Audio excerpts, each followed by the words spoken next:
Good morning, all of students. Welcome to Daffodils online classes. Myself, Keshav Sharma, your Hindi teacher from Daffodils School. तो सभी बच्चे ध्यान दें कि previous video में हमने आपको चैप्टर नंबर 3 विश्वासी जीवन की धरोहर आपको रीड करवा दिया था, जिसके अंदर हमने आपको आधा चैप्टर रीड करवा दिया था। शेष चैप्टर आपको हम आज रीड करवाएंगे। तो सभी बच्चे अपनी हिंदी की बुक उठाएं और पेज नंबर 19 पे आपका चैप्टर है विश्वासी जीवन की धरोहर। तो चैप्टर खोले, अपनी हिंदी की बुक उठाएं और चैप्टर खोले पेज नंबर 20 नंबर पेज पे आ जाएं और ध्यान दें सभी बच्चे अपनी बुक पे। शुरू करते हैं अपना चैप्टर, ठीक है।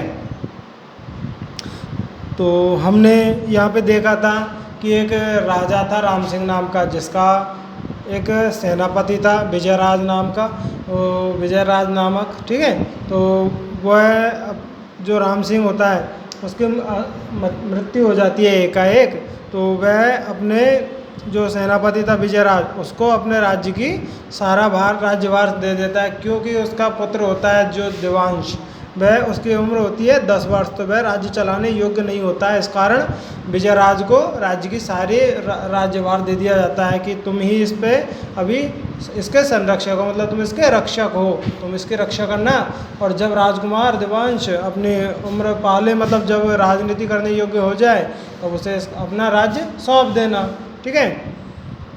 तो ये ठीक है, यहाँ तक कंप्लीट हुआ। उसके बाद जब विजयराज के मन में बुराइयाँ जन्म लेने लग जाती है, तो वह राज्य को हड़पना चाहता है। तो वह राज्य को हड़पना चाहता है तो वह राजकुमार के ऊपर बुरे, मतलब गलत आरोप लगाना शुरू कर देता है, जिससे राजकुमार को अपने राज्य से बाहर निकाल दिया जाता है। तो राजकुमार उदयपुर राज्य से बाहर चला जाता है एक साधु के पास। वह साधु के पास जाके और वहाँ पे राजनीति की शिक्षा लेता है। ऐसे धीरे धीरे ये राजकुमार है वह सारी बातों को मतलब समझ जाता है। तो फिर जो विजयराज है उसके मन में शंका आ जाती है कि भाई राजकुमार को यदि मारा नहीं गया तो मैं निष्कंटक राज्य का अधिकारी नहीं हो पाऊँगा। यदि मुझे अपना राज्य चाहिए, मतलब निष्कंटक राज्य चाहिए, किसी के हस्तक्षेप नहीं चाहिए मुझे, तो मुझे राजकुमार देवांश को मारना पड़ेगा।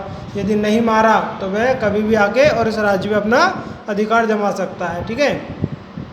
यहाँ तक की बातें कंप्लीट हुई।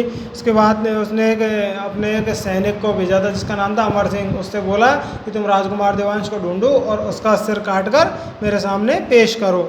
तो यहाँ से आगे देखते हैं। तो धीरे से यह बात मंत्रियों, सभासदों और राज्य की जनता में भी फैल गई।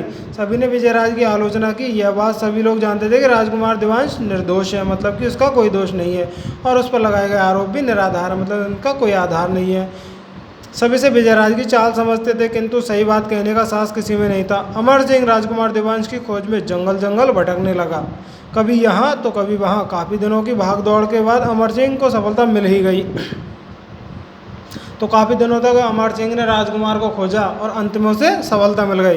राजकुमार देवांश को उसने अंतपुर के जंगलों में खोज निकाला। जो राजकुमार देवांश था वह कहाँ निवास कर रहा था? अंतपुर के जंगल में साधु की कुटिया में, ठीक है। आगे देखते हैं। राजकुमार देवांश के चेहरे की सरलता को देखकर अमर सिंह असमंजस में पड़ गया।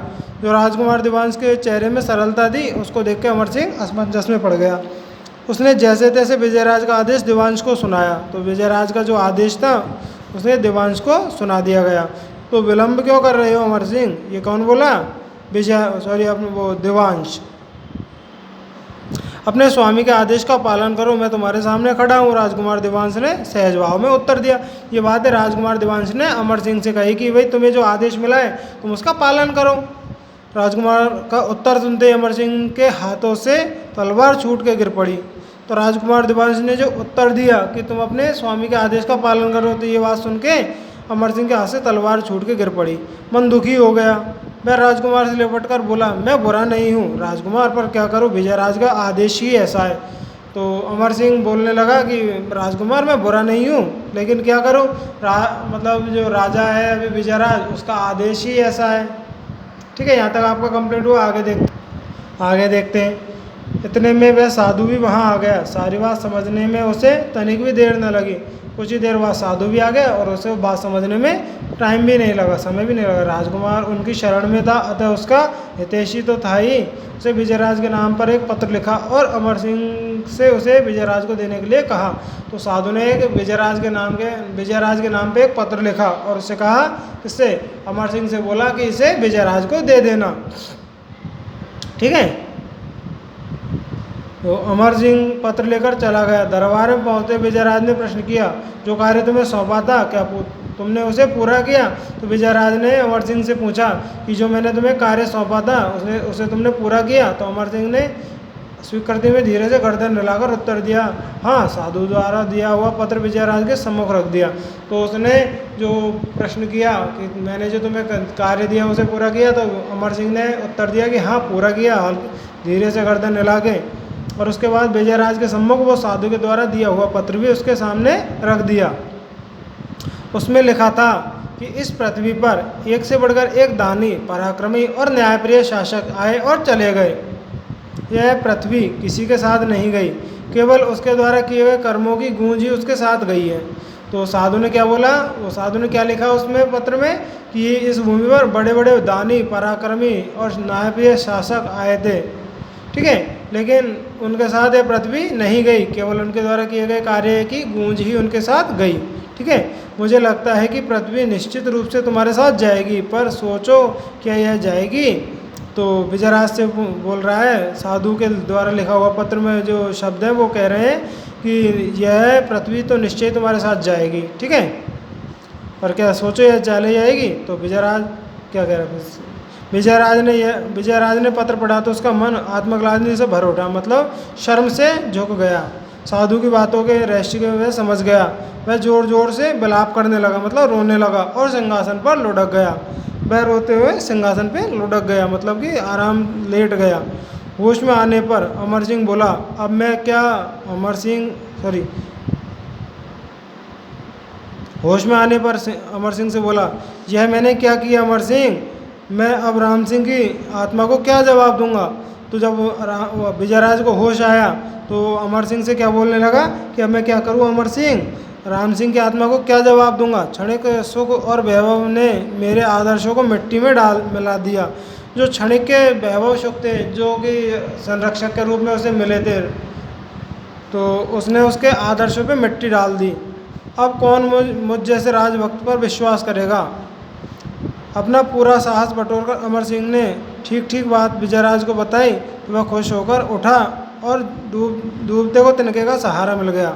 तो डूबते को तिनके का सहारा मिलना ये एक मुहावरा है, ठीक है।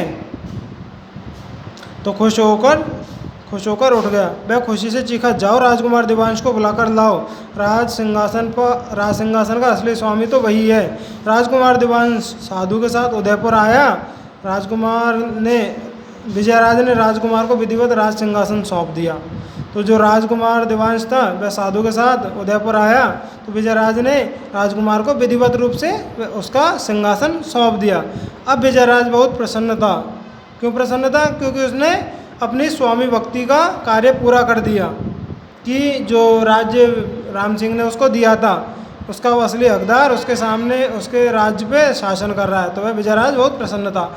वह भाव विह्वल होकर साधु से बोला, मैंने आपका शिष्य ले लिया है, आपको एक शिष्य और मिल जाएगा। तो विजयराज साधु से बोलने लगा, मैंने आपका शिष्य ले लिया है, लेकिन आपको एक और शिष्य मिल जाएगा। विजयराज ने बढ़कर साधु के चरण स्पर्श किए और उनके साथ तप करने वन में चला गया। तो विजयराज ने बोला कि आपका शिष्य मैंने ले लिया है, लेकिन आपको एक शिष्य और मिल जाएगा। तो इसके साथ ही विजयराज ने साधु के चरण स्पर्श किए और उसके साथ तप करने के लिए वन में चला गया। आज आपका चैप्टर कंप्लीट हो गया है। तो इसके क्वेश्चन आंसर हैं आपको नेक्स्ट डे प्रोवाइड करवा दिए जाएंगे। तो उम्मीद रखता हूँ आपको ये वीडियो लेक्चर समझने में आया होगा। वीडियो को 2 से 3 बार रिवाइज करके देखिए। यदि कोई प्रॉब्लम महसूस होती है और आपको फिर भी कोई प्रॉब्लम लगती है तो संबंधित अध्यापक से कॉन्टैक्ट कर सकते हैं। Thank you students, stay home and stay safe.